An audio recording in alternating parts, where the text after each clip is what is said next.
December 1968, Benicia, California. A killer sent coded letters to newspapers, claiming he murdered 37 people, but police only confirmed 7 victims. For over 50 years, his identity remained a mystery, even though witnesses saw his face and touched evidence he left behind. If investigators had his fingerprints, his DNA, and eyewitness descriptions, why couldn't they ever find him? Lake Herman Road cuts through the brown hills east of Benicia like a scar. In December 1968, it was a lonely stretch of gravel and darkness, far from streetlights and houses. Teenagers knew it as a place where you could park and be alone. On the night of December 20th, David Faraday and Betty Lou Jensen drove there in David's mother's car. David was 17. Betty Lou was 16. They were on their first date. The road was empty that night. Cold wind blew across the dry grass. Stars filled the black sky above the hills. David parked the car in a wide spot where other couples sometimes stopped. The engine turned off. The radio played softly. 2 teenagers sat together in the darkness, talking and laughing, not knowing that someone was watching them. At around 11 o'clock, another car pulled up behind them. David and Betty Lou probably thought it was another couple looking for a place to park. Or maybe the police checking on them. The other car stopped. Its headlights stayed on. A person got out and walked toward David's car. David rolled down his window. Maybe he was going to explain that they were just talking. Maybe he was going to ask if something was wrong. The person outside pulled out a gun. They shot David in the head through the open window. Betty Lou screamed. She threw open her door and ran. She made it about 28 feet from the car before the bullets hit her. 5 shots struck her back. She fell face down on the cold gravel. David died in the front seat. Betty Lou died on the road. The killer drove away, leaving 2 bodies in the darkness. A woman driving past found them at 11:15. She saw David slumped in the car and Betty Lou lying on the ground. She drove to the nearest phone and called police. Officers arrived within minutes. The scene confused them. Nothing was stolen. David's wallet was still in his pocket. Betty Lou's purse sat untouched in the car. This was not a robbery. The car had not been touched beyond the shooting. This was not about the car. Detectives searched for answers. They asked everyone who knew David and Betty Lou. No one had enemies. No one wanted them dead.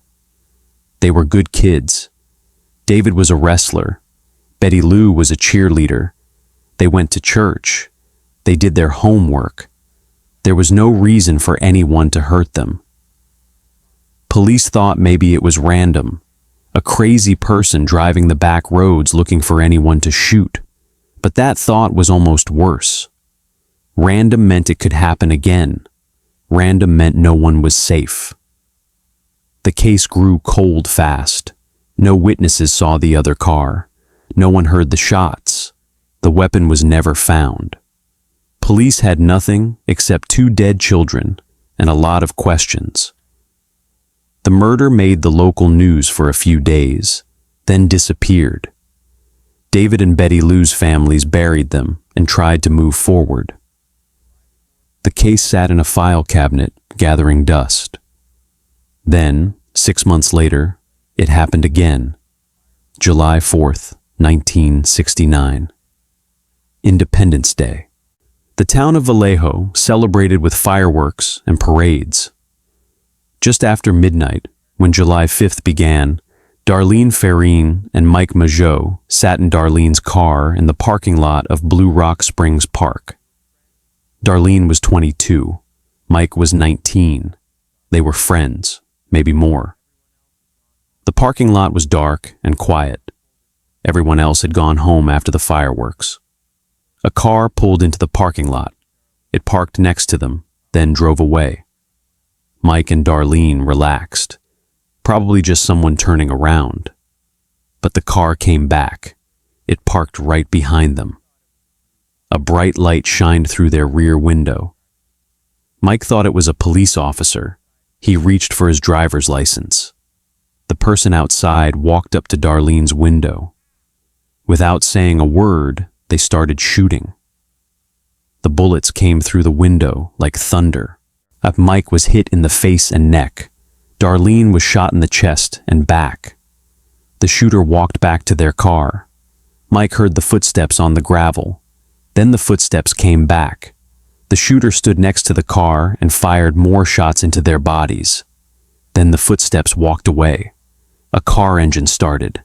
Tires rolled across gravel. Then silence. Mike was still alive. His face was covered in blood. He could barely see. He could barely breathe. But he was alive. Darlene was breathing too, but just barely.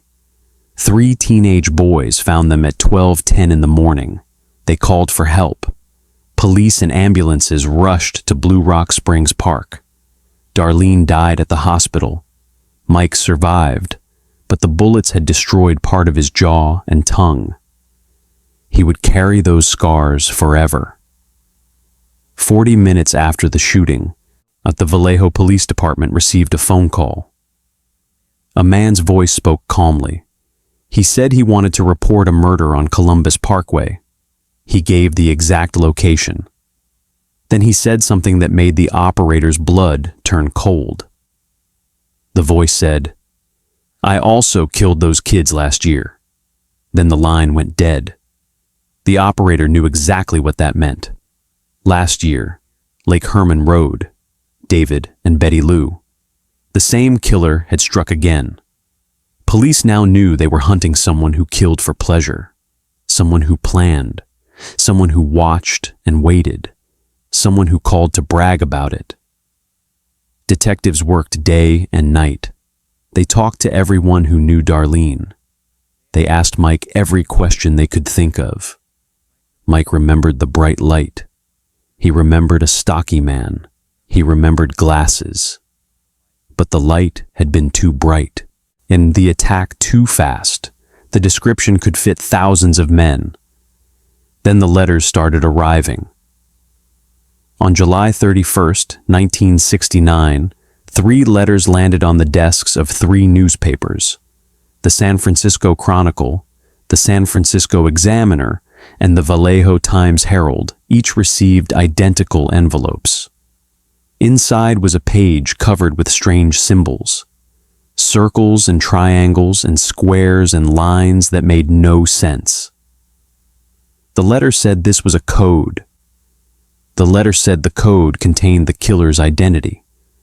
The letter said the newspapers must print the code on their front pages, or more people would die. Each letter also contained something else, details about the murders that only the killer could know. Details the police had never released: the position of the bodies, the number of shots, things that proved beyond doubt that whoever wrote these letters had pulled the trigger. At the bottom of each page was a symbol, a circle with a cross through it. It looked like the view through a gun sight. It looked like a target. The writer had signed his work.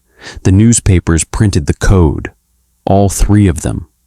The strange symbols covered the front pages. People across California stared at the jumbled mess of shapes, trying to make sense of it. Police code breakers studied it. Military experts analyzed it. No one could crack it. Then, on August 8th, a school teacher named Donald Hardin and his wife Betty sat at their kitchen table with the newspaper spread out before them. They loved puzzles. They worked on the code together, trying different patterns and systems. After 20 hours of work, the symbols began to form words. The words formed sentences. The sentences revealed the mind of a killer. The message read, "I like killing people because it is so much fun. It is more fun than killing wild game in the forest, because man is the most dangerous animal of all. The code went on. It talked about collecting slaves for the afterlife. It talked about killing being the most thrilling experience. It was signed, "I am not sick, I am insane." But the code did not contain his name. That had been a lie. The killer had tricked everyone. He had made them publish his words. He had made them dance to his tune. And he was not done yet. The solved code told police one clear thing. This was not a normal killer. Normal killers killed people they knew. Husbands killed wives. Robbers killed store clerks. Drug dealers killed rivals. But this person killed strangers for fun. And this person planned it, thought about it, enjoyed it. The FBI called this a serial killer, but in 1969, most people had never heard that term before. Detectives from different cities began comparing notes. The Benicia police, the Vallejo police, the Napa County Sheriff, the San Francisco Police Department. They laid out maps on tables and marked locations with pins. Lake Herman Road, Blue Rock Springs. They measured distances. They studied timelines. They looked for patterns. The killer struck in different places, but always followed similar rules. He attacked at night. He used a gun. He picked quiet spots where no one would interrupt. He chose young people. He left quickly. He never took anything. The attack seemed random, but the planning was careful. This person knew exactly what they were doing. On August 4th, another letter arrived at the newspapers. This one was different. It started with words that would become famous. "Dear editor, this is the Zodiac speaking." The Zodiac. He had given himself a name. The symbol he used, the circle with the cross, was a zodiac symbol. He was branding himself like a product, making himself famous, making himself impossible to forget. The letter gave more details about the murders. It mocked the police for not catching him. It promised to kill again. At the bottom, he wrote his symbol again. Bigger this time, bolder. He wanted everyone to see it. He wanted everyone to remember it. Police worked with everything they had. They checked gun records. They interviewed thousands of people. They followed leads that went nowhere. The problem was simple and terrible. The Zodiac killed strangers. There was no connection between him and his victims. David Faraday did not know him. Betty Lou Jensen did not know him. Darlene Ferrin did not know him. Mike Mageau did not know him. Without a connection, there was no way to trace him. Then, on September 27th, 1969, he changed his method. Lake Berryessa sits in Napa County, about 2 hours north of San Francisco. It is a big lake surrounded by hills and trees. People go there to swim and fish and camp. On that Saturday afternoon, Brian Hartnell and Cecilia Shepard spread a blanket on a small island of land near the water. Brian was 20 and Cecilia was 22. They were college students enjoying the warm day. Around 4:30 in the afternoon, they saw a man walking toward them.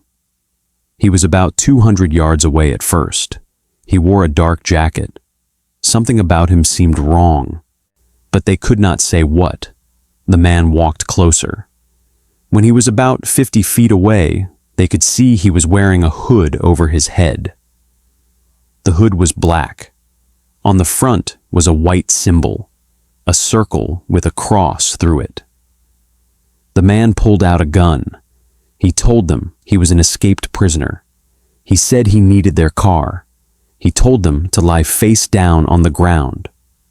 Brian and Cecilia obeyed. The man tied them up with white clothesline. The rope was tight. They could not move. Then the man put his gun away.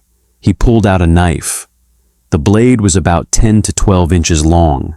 He stabbed Brian 6 times in the back. He stabbed Cecilia 10 times in the back and chest. Then he walked away calmly, like nothing had happened. Before he left, he walked to Brian's car. Using a black marker, he wrote on the car door. He wrote the dates of his attacks. Lake Herman, September 27th, 1968. But this was wrong. It was December 20th. Blue Rock Springs, July 4th, 1969. Then he wrote, "By knife for this attack." At the bottom, he drew his symbol. Then he walked away into the trees. A man fishing nearby heard Cecilia screaming. He called park rangers. Police and ambulances rushed to the lake. Brian survived his wounds. Cecilia fought for 2 days in the hospital, but died on September 29th. Brian gave police their best description yet. He had seen the man up close. He had heard his voice. The man was about 5 feet 8 inches to 6 feet tall. He weighed between 200 and 250 pounds. He had a stocky build. His voice was deep and calm. He never got angry or excited. He seemed to enjoy what he was doing. Police now had 3 crime scenes. A gun at 2 of them, a knife at 1. The hood was new. The symbol on the hood proved it was the same killer. But why did he dress up? Why show his symbol? Why write on the car? It was like he wanted to make sure everyone knew it was him, like he was signing his artwork. 2 weeks later, on October 11th, the Zodiac struck in San Francisco. This time, he changed everything. Paul Stine was a 29-year-old cab driver. He picked up a passenger in the theater district around 9:45 at night. The passenger asked to go to a nice neighborhood called Presidio Heights. Paul drove him there. The cab stopped at the corner of Washington and Cherry Streets. The passenger shot Paul in the head with a 9mm gun. He died instantly. The killer did something new. He tore a piece of Paul's shirt. He took Paul's wallet and keys, and then he got out of the cab and walked away. 3 teenagers saw him from a window across the street. They called police right away. They described a white male, stocky build, wearing glasses and a dark jacket. He was walking north on Cherry Street, wiping the cab with a cloth. Police cars rushed to the area. They were there in minutes. 2 officers saw a man matching the description walking on Jackson Street, just a few blocks away. They pulled up next to him. They asked if he had seen anything strange. The man said he had seen someone waving a gun running toward the park. The officers thanked him and drove toward the park to search. Later, they realized what had happened. The police radio had made a mistake. The first description said the suspect was a black male. The officers were looking for a black man, so when they saw a white man, and they did not think it was the killer. They had stopped the Zodiac. They had talked to him.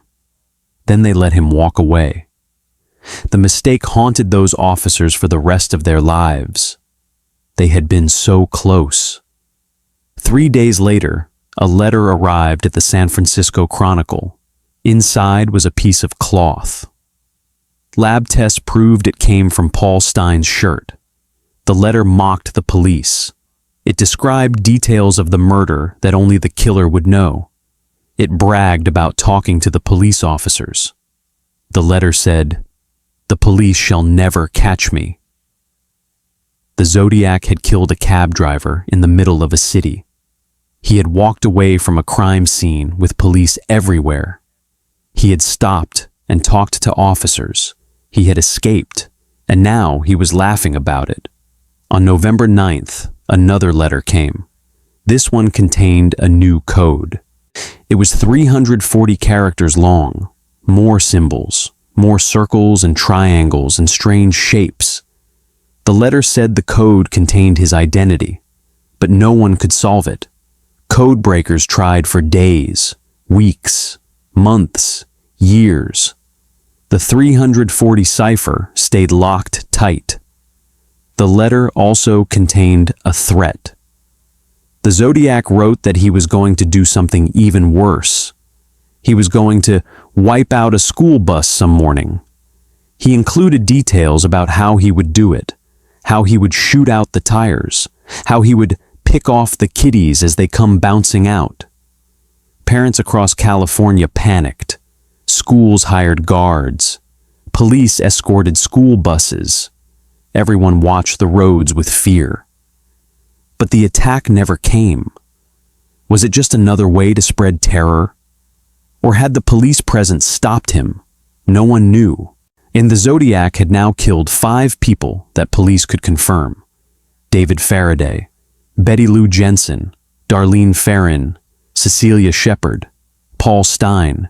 He had wounded 2 others who survived, Mike Mageau, Brian Hartnell, 7 victims in 10 months. But in his letters, he claimed something different. He said his victim count was much higher. He said the newspapers were not reporting all his kills. He promised that his real number would shock everyone. But he did not give details. He did not give names. Just a number that kept growing with each letter. Was he telling the truth?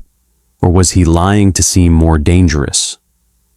The letters kept coming through 1970 and into 1971. Each one revealed more about who the Zodiac was, or who he wanted people to think he was. He sent greeting cards with dark jokes. He sent more codes. He sent maps of the Bay Area with strange marks and symbols. He seemed to enjoy the attention more than the killing itself. The public could not look away. Newspapers printed his letters on the front page every time. People bought extra copies. They studied the codes at their kitchen tables.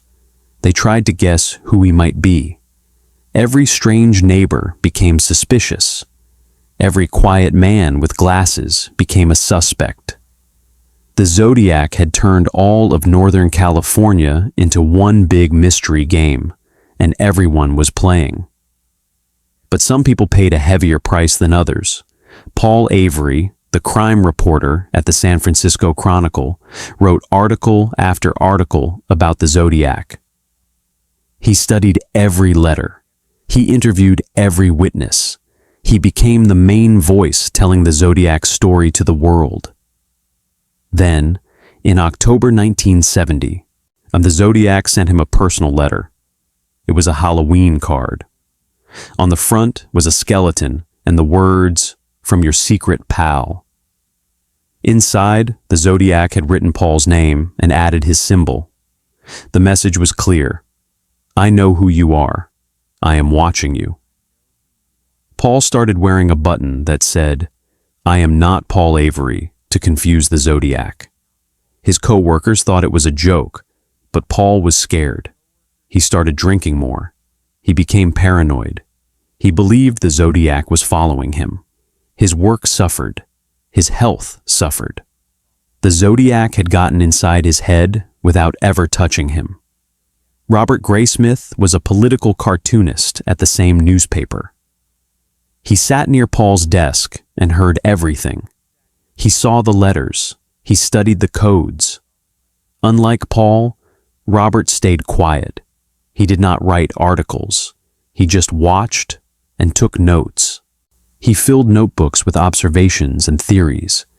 He became obsessed in a different way. While Paul fell apart, Robert dug deeper. Police faced their own problems. Different cities meant different departments. Benicia police had their case. Vallejo police had theirs. Napa County had Lake Berryessa. San Francisco had Paul Stein. Each department wanted to solve their own murder. They shared some information, but not everything. They competed instead of working together. The Zodiac was crossing city lines, but the police could not. Dave Toschi was the lead detective in San Francisco. He worked the Paul Stein case day and night. He interviewed hundreds of people. He followed every lead. He checked every tip. People called with theories. They called with confessions. They called saying their neighbor was the Zodiac. Most calls led nowhere. But Dave checked them all anyway.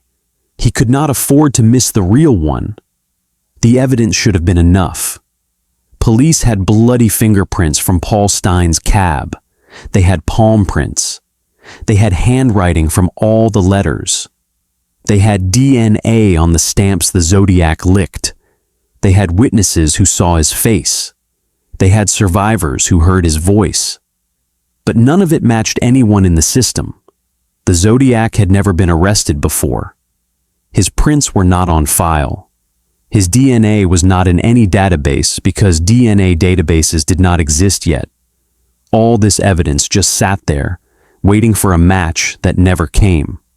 In March 1971, the Zodiac sent a letter that included a strange phrase. He wrote, "I am crack-proof." He seemed to believe he could never be caught. He seemed to think he was smarter than everyone else. Maybe he was right. All 4 years of hunting had produced nothing. Then suspects started appearing. The first big one was Arthur Lee Allen. He was a strange man who lived in Vallejo.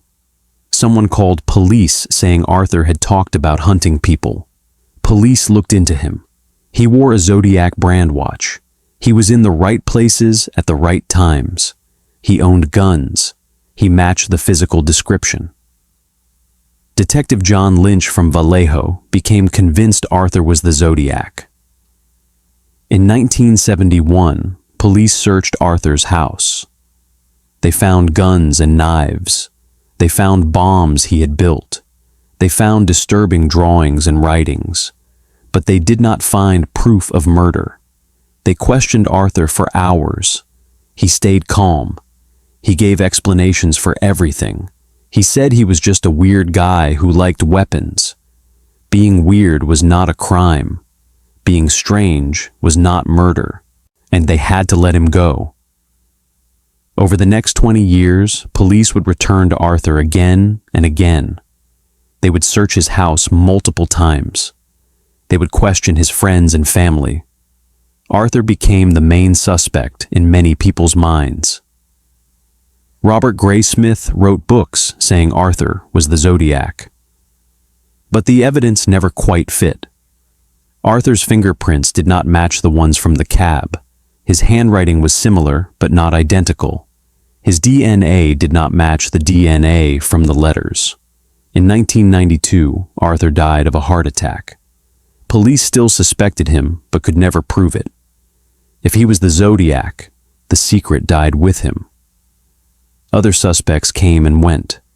A man named Rick Marshall, a man named Lawrence Kane, a man named Earl Van Best Jr., whose own son wrote a book claiming his father was the Zodiac. Dozens of names, hundreds of theories. The problem was always the same. Some evidence matched, some did not. No suspect fit everything perfectly. Meanwhile, the letters changed. In 1974, the Zodiac sent a letter to the Chronicle. It read, "Me equals 37. San Francisco Police Department equals 0. 37 victims. He was claiming 37 people were dead by his hand, but police could only confirm 7 victims, and 2 of those had survived. Where were the other 30? If they existed, why would he not tell everyone about them? Why keep those kills secret, but brag about the confirmed ones? It made no sense unless he was lying.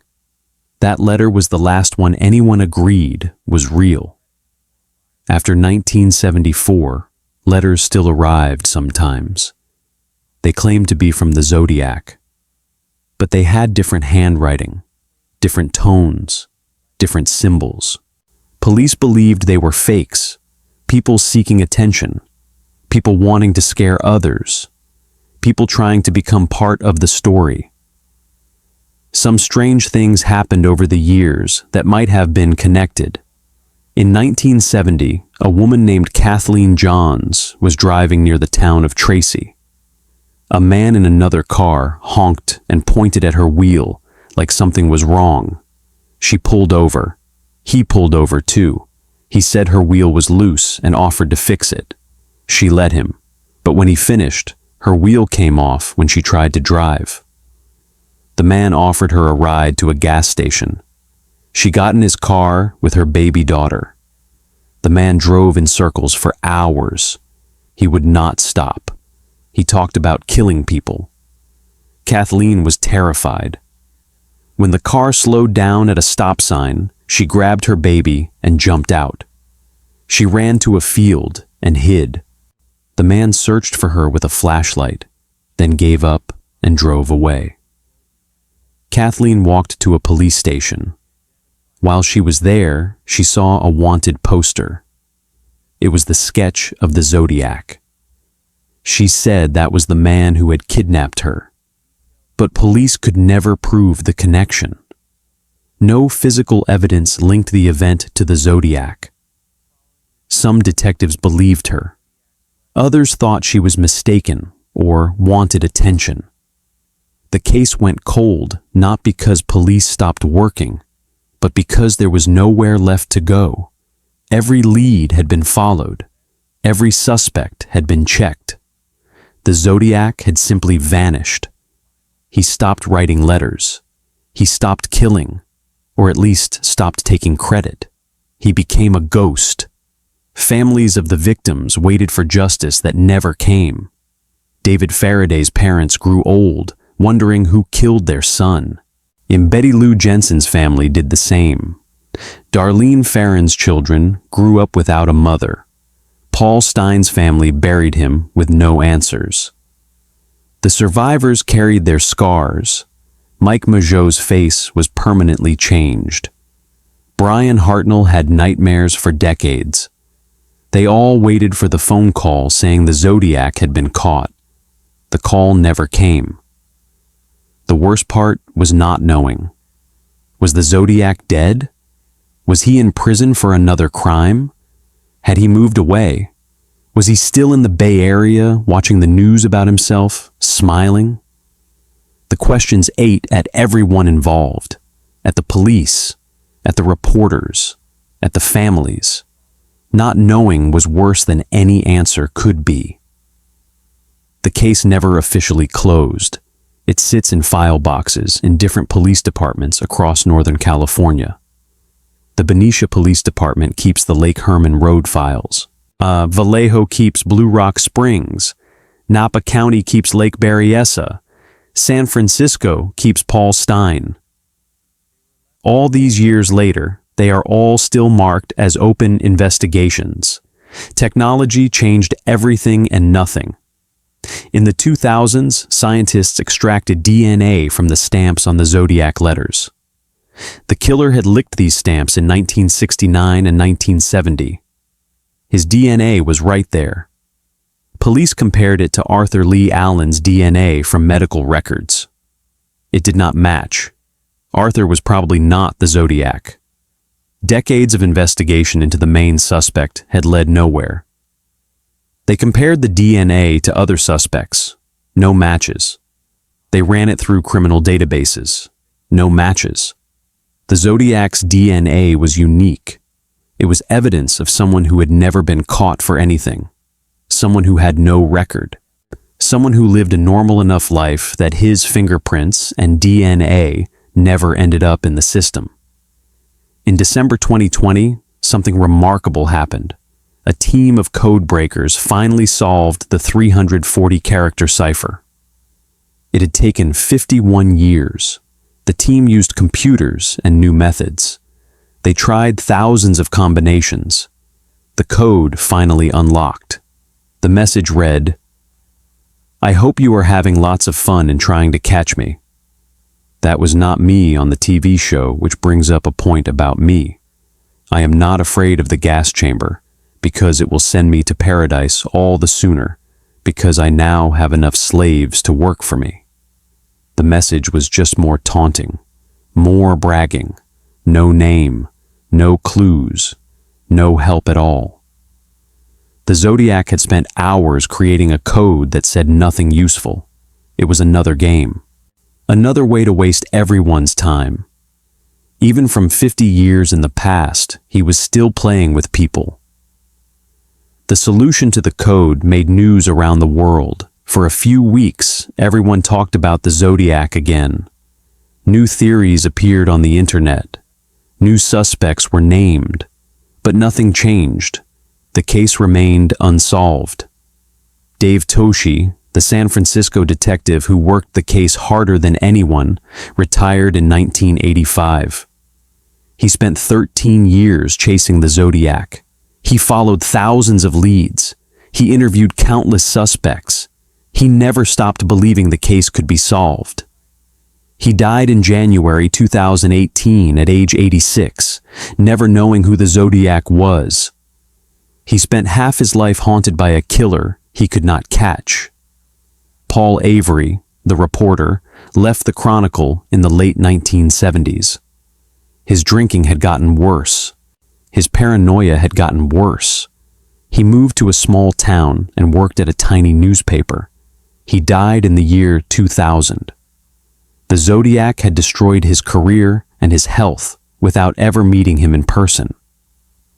Robert Graysmith wrote 2 books about the Zodiac. They became bestsellers. A movie was made about his investigation in 2007 called Zodiac. Robert spent decades of his life studying the case. He believed he knew who the killer was. But belief is not proof. The books made Robert famous. The Zodiac remained free. Brian Hartnell, who survived the attack at Lake Benicia, became a lawyer. He carries the scars on his back from the knife.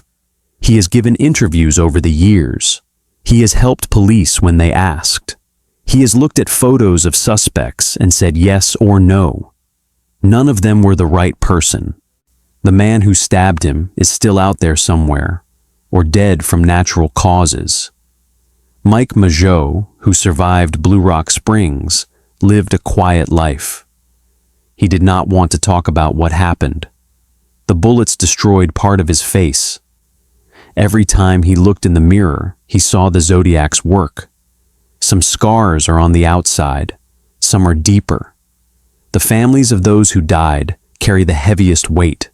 They got no trial, no conviction, no execution, no closure of any kind. Their loved ones were murdered for no reason by someone who was never punished. The justice system failed them completely, not because police did not try, not because lawyers did not care, but because sometimes the bad guy wins. Sometimes the monster gets away. That is the truth no one wants to hear, but it is true anyway. New investigators still look at the case. Young detectives who were not even born in 1969 read the files and searched for something everyone else missed. They use new technology. They try new ideas. DNA genealogy databases have solved other cold cases. Maybe they will solve this one. In 2018, the Golden State Killer was caught using family DNA databases. He had murdered and raped for years in the 1970s and 80s. He was caught because a distant cousin had uploaded DNA to a genealogy website. Maybe the same thing will happen with the Zodiac, but maybe it will not. Maybe his family never uploaded their DNA. Maybe he has no family left. Maybe he died alone with no children to carry his genes forward. Maybe the answer is sitting in a grave somewhere and will never be found. The case changed how police handle serial killers.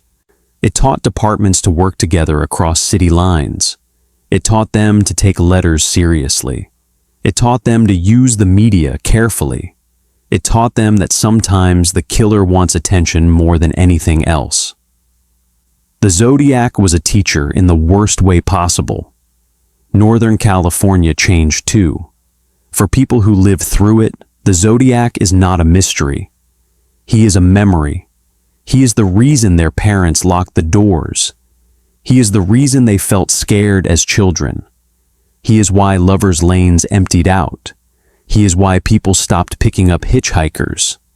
He is a shadow that never quite went away. Tourists visit the crime scenes now. They drive to Lake Herman Road and take pictures. They go to Blue Rock Springs Park and stand where Darlene's car was parked. They visit Lake Benicia and walk to the island where Brian and Cecilia were attacked. They ride taxis in San Francisco and think about Paul Stein. The Zodiac turned these normal places into dark landmarks. The biggest question is also the simplest. Why did he stop? Serial killers do not usually just quit. They get caught, or they die, or they go to prison for something else. They do not retire. But the Zodiac seems to have done exactly that. After 1974, nothing. No more confirmed letters, no more murders that match his style. He just vanished like smoke. Some think he died. Heart attack, car accident, something random and unfair that gave him an easy exit. Some think he was arrested for another crime and is still in prison under a different name. Some think he moved away and started over somewhere else.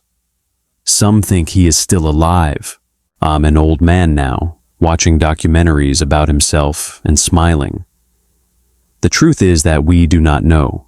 We may never know. The Zodiac understood something important about human nature. We need answers. We need endings. We need to know who did it and why. He gave us none of that. He left only questions and bodies and codes that said nothing useful. He won by disappearing. There is something deeply wrong about a world where this can happen, where someone can kill innocent people and write mocking letters and walk free for 50 years or forever. It feels like a story that needs an ending. But life is not a story. Life does not always give us the endings we need. Somewhere there might be someone who knows, a wife who suspects, a child who found something strange in their father's belongings, a friend who heard a confession when someone was drunk or dying. If that person exists, they carry a terrible burden. Do you tell? Do you destroy your family? Do you become part of the story? Or do you stay silent and let the secret die? The Zodiac case is not just about murder. It is about the limits of what we can know. It is about how someone can touch so many lives and then vanish completely. It is about how fear works, how mystery works, how some questions stay questions forever. The case file is still open, but after 56 years, hope is hard to find. Maybe that was always the point. Maybe creating that hopeless feeling was the Zodiac's real masterpiece. Not the murders themselves, but the empty space he left behind. The wondering, the not knowing, the fear that never quite goes away. On quiet nights in Northern California, when the roads are dark and empty, people still think about him sometimes. They lock their car doors. They check their mirrors. They remember that evil is real, that it can find you when you are just sitting with someone you care about, watching the stars, that it can take everything and give nothing back, not even a name.